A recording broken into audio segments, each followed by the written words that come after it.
You are listening to the Postcast presented by the Locked On Senators podcast and our friends over at the Glebe Central Pub. Glebe Central Pub is your neighborhood pub in the heart of Glebe. Great people, great food, and tasty drinks. Check them out at 779 Bank Street. Tell them the Locked On Senators sent you. I'm Brandon Pillar, joined by Leems Martian as the Ottawa Senators get the last laugh in the 3-game series up against the Washington Capitals with a 4-3 overtime win in Washington, D.C.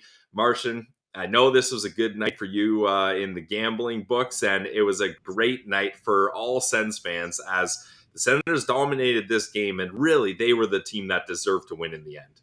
Oh, big time, Pilsy. They were definitely the team that was carrying the play for the majority of the game on this one, and good for them for sticking with it because I didn't know if they were going to be able to hang in there and really pull it off by the end of the game there to get that equalizer in the third period. But it was great to see them be able to do it, Pilsy. This is the kind of game that they were losing early in the year, and it just seems to be going their way here all of a sudden. And the last 3 games, they're picking up points like nuts here. So it's nice to see them climb up in the standings a little bit with it. Absolutely. And it's also nice to see a nice little donation from Eric there. Meow. Definitely is in order as Alex Debrincat not only gets the game winner, but the game tying goal. Love to see it. Thank you, Eric. Now, as we always do, Martian, let's go through the scoring summary of this game because the Ottawa Senators were dominating early on here, and I was getting a little nervous that the Washington Capitals were going to sends the Sens as the Sens outshoot the Capitals 16-4 in the first period, but it's a scoreless frame. How'd you think of the Sens start to this game?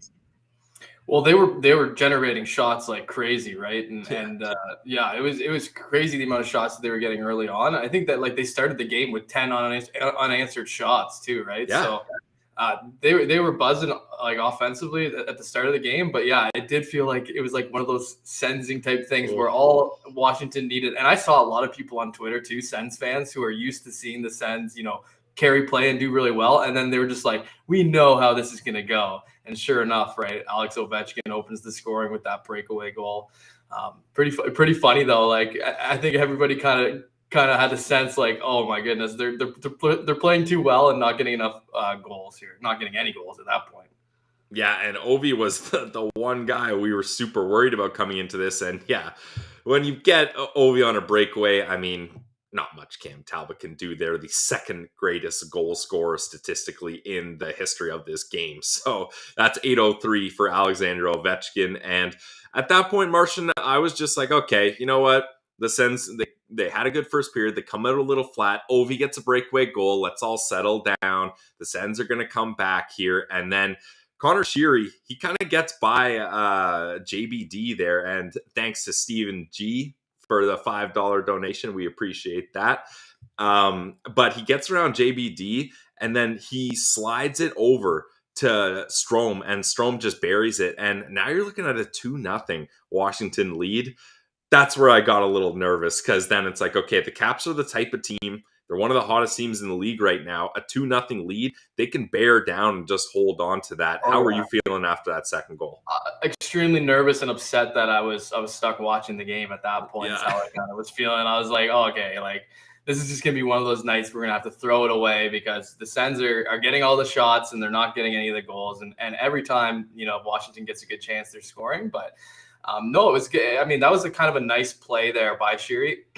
It wasn't JBD's fault by any means, I don't think, when he kind of made that step up. And I don't know if he maybe lost an edge or a little bit, but he kind of got turnstiled around a bit. And then that finish by Strome was really good, and he's got a great shot. So can't really blame Talbot on that one either. It's really actually the next one, I think, where I have my qualms with Cam Talbot.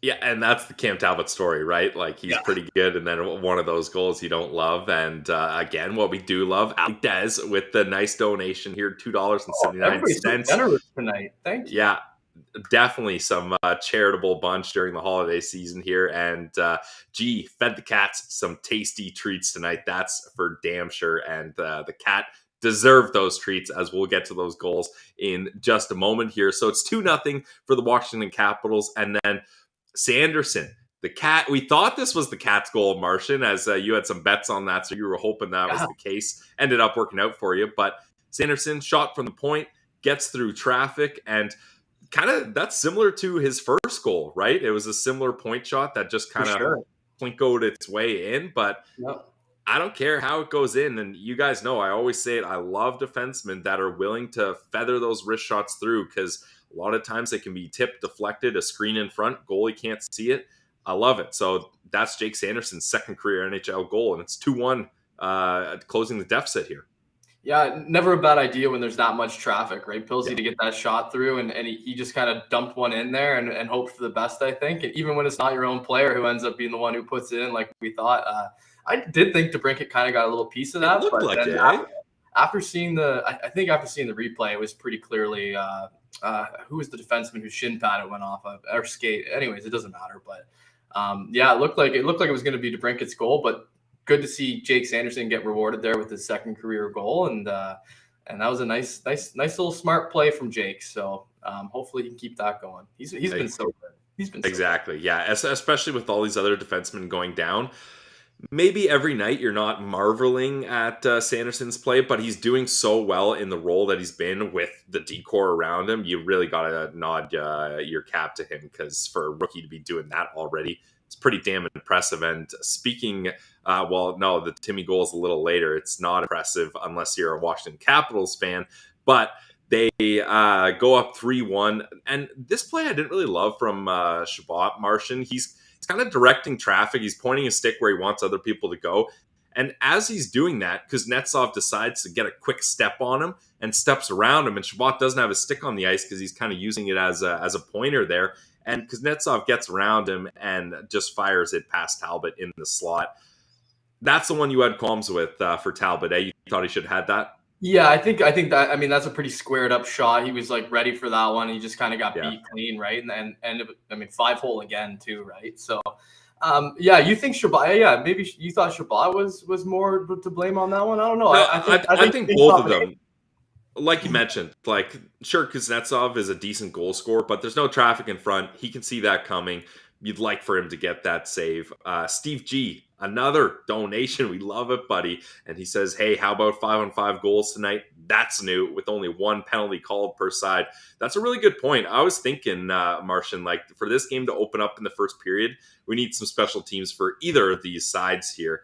But yeah, I didn't love, I don't have a problem with Chabot communicating and trying to direct traffic and let guys know where to go to set the play up. But when guys are taking advantage of you doing that because you're not defensively ready here, I didn't love that. I'd rather maybe yell and get your point across without kind of removing yourself from the play, even if it's for half a second worth. But Kuznetsov reads it and capitalizes on it.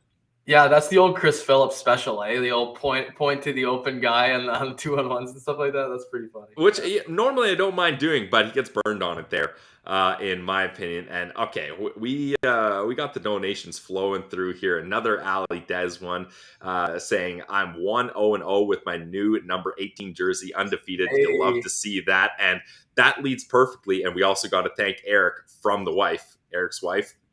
Loving it. Thank you, Eric. Loving it. Yep. But that leads perfectly into the next goal, number 18 jersey, because it's Tim Stützle here. And like I tend to do, Martian, I want to highlight the play and the pass here from Claude Giroux. Speaking of making good reads here, Kuznetsov on his goal, but Claude Giroux breaks up that breakout pass from Trevor Van Riemsdyk, and not only breaks it up, but he dives to get it. That's a older veteran on team. It was the old L1R1 move in the HL23 there for Claude. He completely spread out for that stop, eh? Yeah. And right before that too, Pilsy, when he was skating by Kemper in the crease, and he kind of gave him a little bit of a poke in the right skate or right pad, and he fell over, and everybody was calling for a penalty too. This is a classic rat Claude Giroux shift there. That was awesome. When you play in Philly that long, you learn a couple tricks. That's for damn sure. But it's like you're saying in Chell, it's like Claude Giroux could see the blue highlight mark of where that pass is going, and hits the L1R1 and gets there. thank you, Justin Bennett. A nice little donation as well. We appreciate that. This is awesome, guys. We really love any donation you can make is greatly appreciated. But yeah, Drew makes that dive. And then not only does he do that, but he's able to find Timmy over there and feeds him. And then, just like we said, Alex Ovechkin on a breakaway, what are you going to do? Timmy all alone. He goes backhand Deacon upstairs, and it's 3-2 for the Sens at this point. I mean, that was just absolutely incredible by both Claude Giroux and Tim Stützle. Yeah, what a filthy finish that was, Pilsy. That little hesitation he makes, like he looks like he's going to make a first move, but he just waits, and he just makes the quick move to the backhand, and he's got it. So that was a hell of a finish from Timmy. He's so skilled, right? Like those kind of moves aren't if that's if that's like Connor Brown or someone on that breakaway, right? You're not going to ever see anything like that. But I mean, Timmy's got the skill that he's going to pull that stuff off. And Kemper must have been peeing his pants a little bit when he saw Timmy coming down like that. I know, yeah, because you know he's going to pull off something. And he didn't do the Shabbat Selly again. If you guys didn't check that out, check out the Sens posted a great video on Tim Stützle's Selly in the last game, imitating Thomas Chabot's World Junior celebration. But that goal makes it 3-2. And now things are getting interesting as we head into the third period here. And this one was a great one, a 2-on-1 where finally Alex Debrincat is the guy that finishes this play off. I mean, Martian, you were probably screaming because you had Alex Debrincat. I needed a shot on goal. So to take us through that play from your perspective. Yeah, they had that 2-on-1 there, Batherson and Debrincat, and Debrincat made that first pass to Batherson. I'm like, oh, here we go. It's going to be Batherson getting the shot here, but sure enough, he was able to slide it back over. Really good pass because by then the back checker had actually kind of recovered a little bit, so it was the pass ended up going kind of between two guys there, and then Alex Debrincat just doing exactly what we pay him to do. He just fires that puck and straight into the back of the net. And you gotta know, Pilsy, I was celebrating that goal. Yeah, I needed that one. That one felt really good. Yeah, for sure. Hell yeah. And that ultimately makes it 3-3. And the reason, had a little slip there. The reason Lileem's Martian was feeling so good on that shot and goal by Alex Debrincat is because he had a little action at betonline.net for the Alex Debrincat shot total. And Martian, you had some Sens money line. You had a couple things mixed in here. So that especially helped you out and could have helped you guys out if you headed to the trusted online sportsbook of the Locked On Podcast Network. It's, of course, Bet Online. They got all the best odds, totals, player performance, props, and more. Not just hockey either. Maybe you cashed in on some Thursday night football, some boxing, some golf, some basketball, whatever you like, they got it. So head to the website today or use your mobile device to learn more about the trends and action. Guys, it's betonline.net where the game starts. And you can get some good action with Bet Online, but you can also enjoy the game if it's on the road and you want to watch it among friends. Glebe Central Pub, our neighborhood-friendly pub. We love those guys over there. They got great food, great drinks. I was just talking about having espresso martinis to keep the night going in our ad read earlier today, Martian. So I don't know, do you go for the espresso martinis once in a while? I find it's a good nightcap boost. I love it. It's a great move. Yeah, it's not something that sounds super delicious when you say it, but then when you have it, it's you'll like it. It's a tasty treat. Yeah, I'm with you, and you can get that at our friends over at Glebe Central Pub. So check them out. They are at 779 Bank Street, and let them know that the Locked On Senators podcast sent you. And if anyone in the chat is at Glebe Central Pub right now, let us know. We've had a couple of people in the Postcast say, hey, I'm at the bar right now, and it's a good time. So check it out, Glebe Central Pub. All right.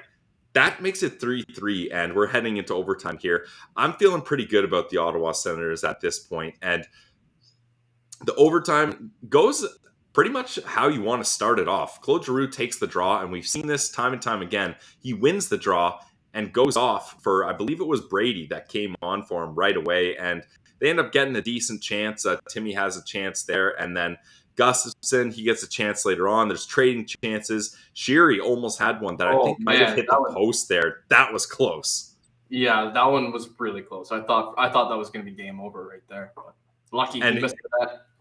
When big chances like that miss, the other team's going to get an opportunity the other way in 3-on-3 overtime. And that's pretty much, it didn't directly lead to that, but eventually what happened is Kuznetsov ends up trying to enter the zone. And again, a great heads up play by Claude Giroux. He breaks it up right at the blue line and he heads up ice. It's a 2-on-1 for him and Alex Debrincat. And Debrincat already had one goal on the 2-on-1, and everyone knows Giroux is passing that puck. But, but what he does so well, Martian, is he's patient. He does a little head fake so that Kemper can't exactly cheat because he might get the shot there, and slides it over to Debrincat. That's another easy goal. Debrincat's second of the game and the game winner. 4-3, your Ottawa Senators in overtime. And these two teams played 3 times this year, and the Ottawa Senators won 2 of 3 of those games. Absolutely incredible for a team that has so many injury struggles right now. Not that the Washington Capitals don't either, but this Sens team is really banding together. Yeah, for sure. And I just want to quickly touch on one thing on that last goal that you kind of mentioned a little bit was the patience by Giroux, but because Debrincat is a right-handed shot too, right? Like he needed to open up, and he just waited that perfect amount of time for Debrincat to actually like kind of turn his skates a little bit and wind up for that one. So that was great. Really smart play. Yeah, so Debrincat scoring 2 goals, the Ottawa Senators winning in overtime. You'll love to see that, Martian, as we do on the Postcast. Let's get to our Sens Central standouts. There's a lot of good candidates here, but I will pass it off to you. Who is your Sens Central standout, presented by the Glebe Central Pub?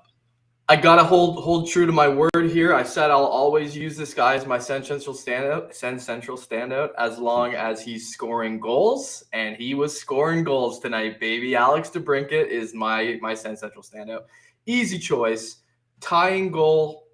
Well, let's go all the way back to the first period. He had the one that we thought was his goal. Yep. Then he had the tying goal in the middle of the third period there. And then he gets the game winner in overtime. Pillsy, this is exactly what we need him to do. He had 5 shots on goals tonight. He took a penalty, +3 on the night, obviously because he was on for all those goals there.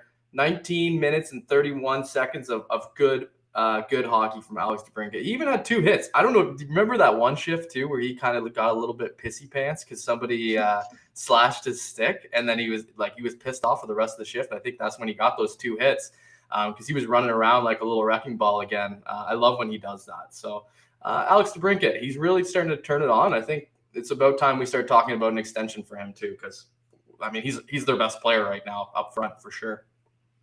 Yeah, well, I mean, Drake Batherson might want a word with you as he's now on a 12-game point streak. I think he's a bit of a beneficiary right now of Debrincat's play, though, too, I think.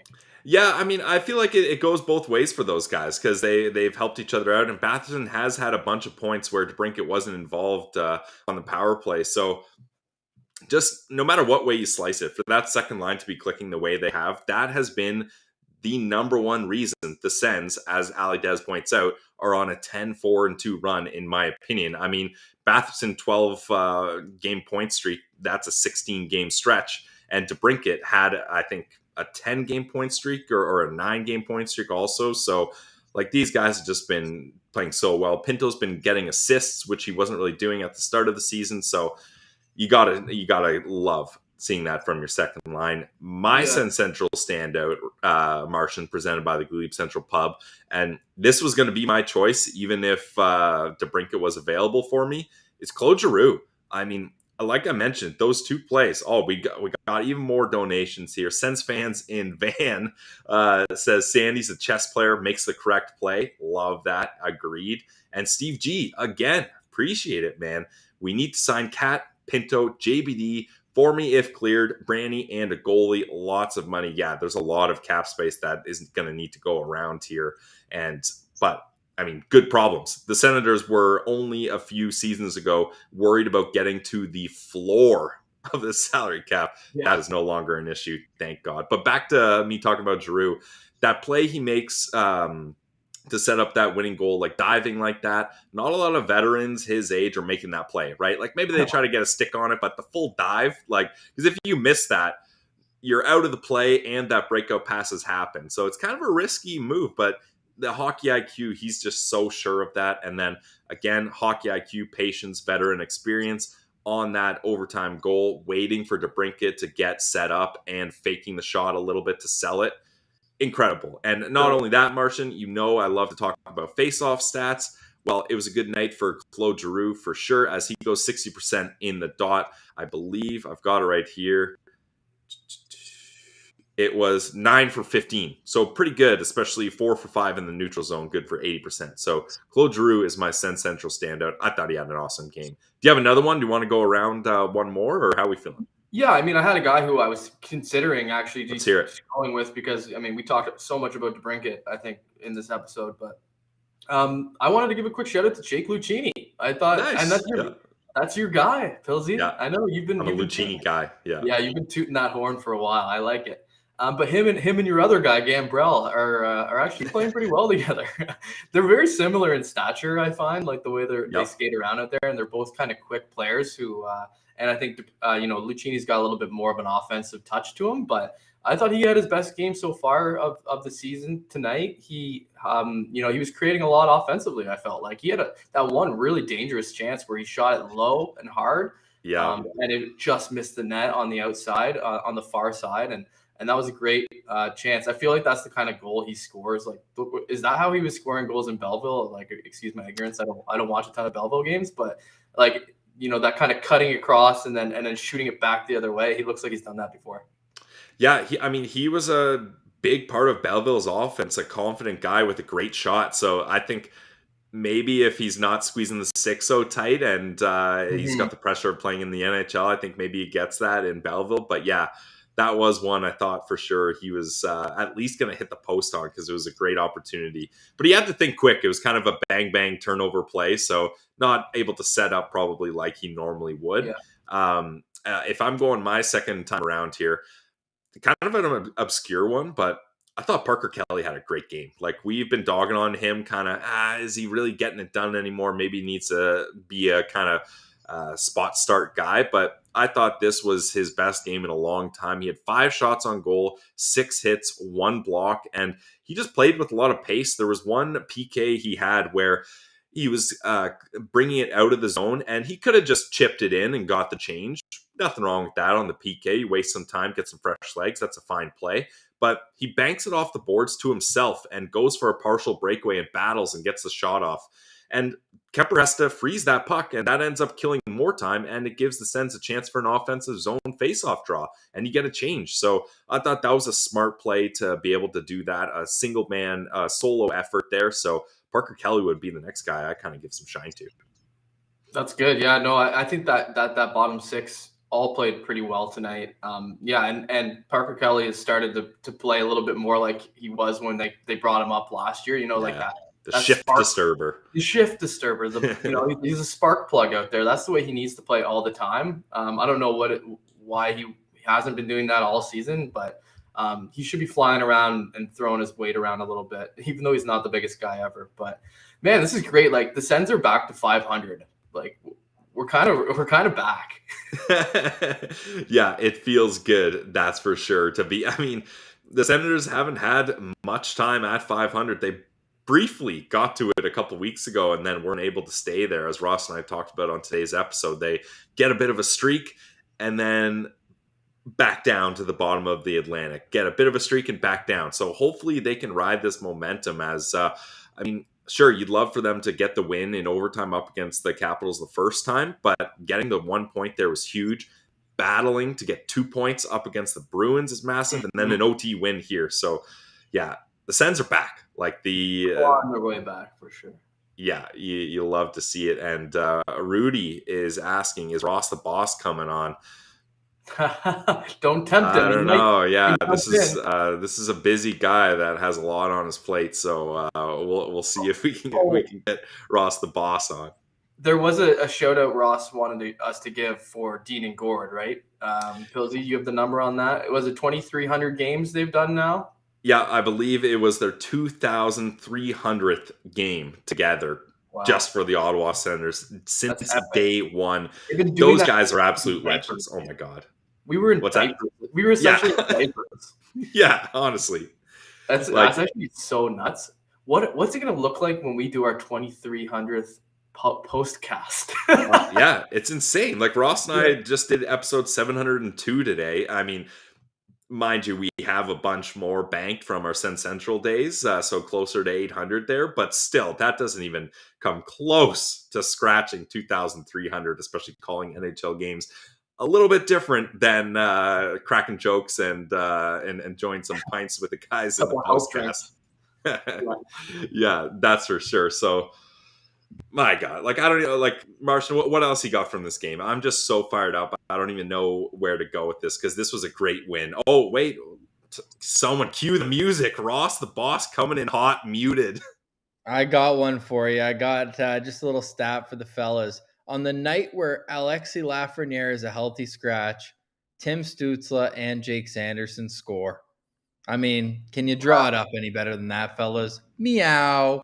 All right, just a quick one from a longtime fan, first-time caller, Ross Levitan there. And yeah, like you're talking about the first overall pick, health bombed.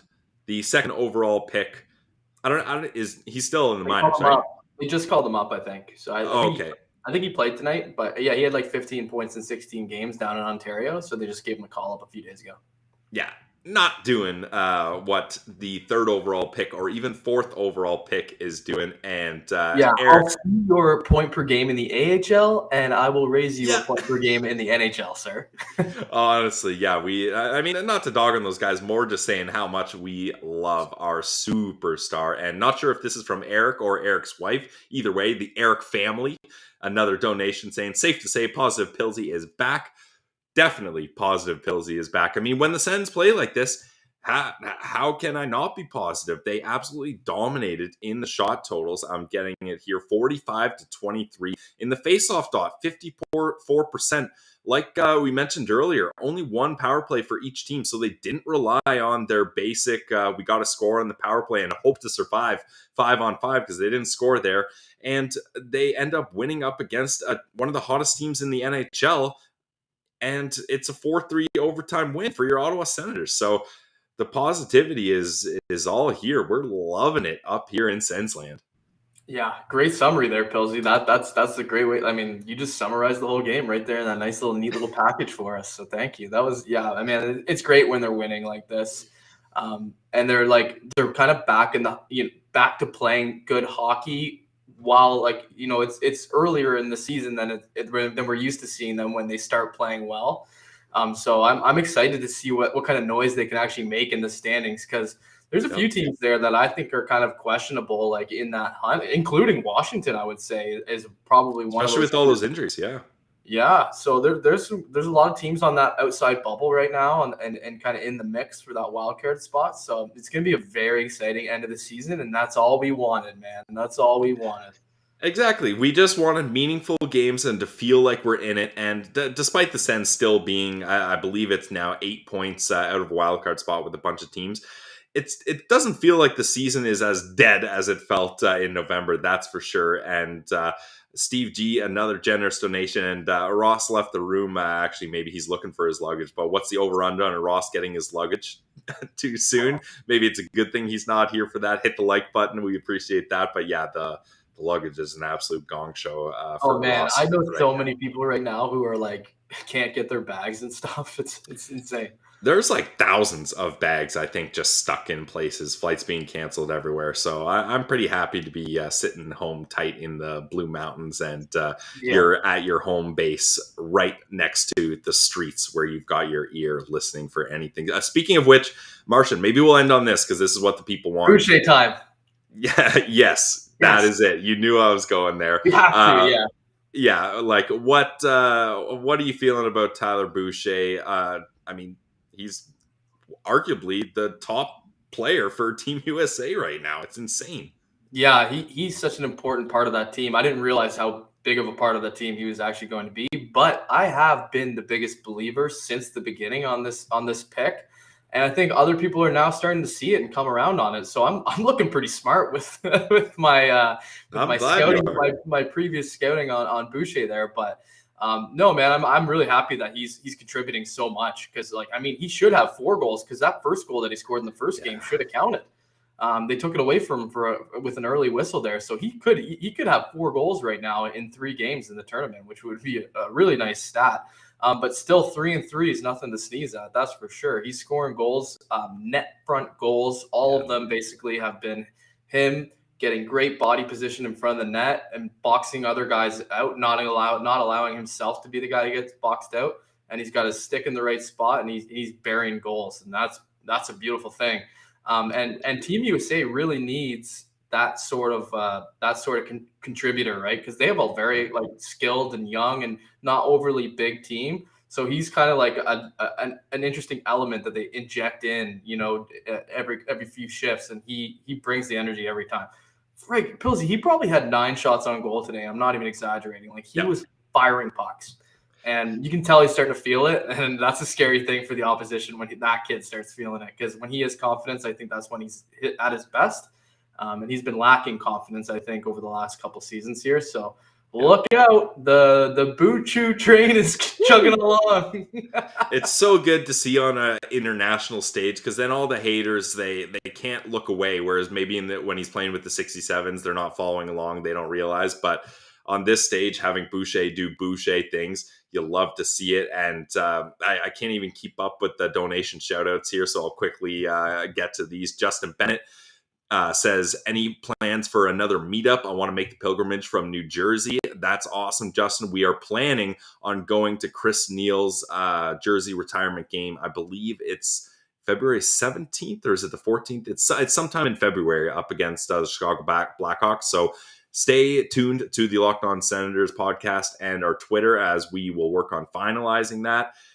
Then we've got another one from Sens fans in Van. We love positive Pilsy. No more sad Pilsy. I'm hoping sad boy Pilsy stays away for a while. That'd be good for me and for everyone else here. And then Ali Dez making a donation to comment about how much Eric and Eric's wife and Steve G are donating. Yeah, guys, we can't thank you enough for the support here. And yeah, so seeing Tyler Boucher not only scoring goals, Martian, but also his game away from the puck. Like you said, he's playing physical. He's making things hard on other opponents, where some of these skilled guys for Team USA, that's just not a part of their game. So I think it's so important when you're building international teams. You can't just have 16 first-line all-stars, because that doesn't make a good hockey team. And you need guys like Boucher in the mix, and it's showing here. Yeah, and actually, you just brought up a kind of a thing that reminded me that, he's really toned down his physical play for this tournament. He's actually even said, I really have to be careful because they're going to call me for everything here.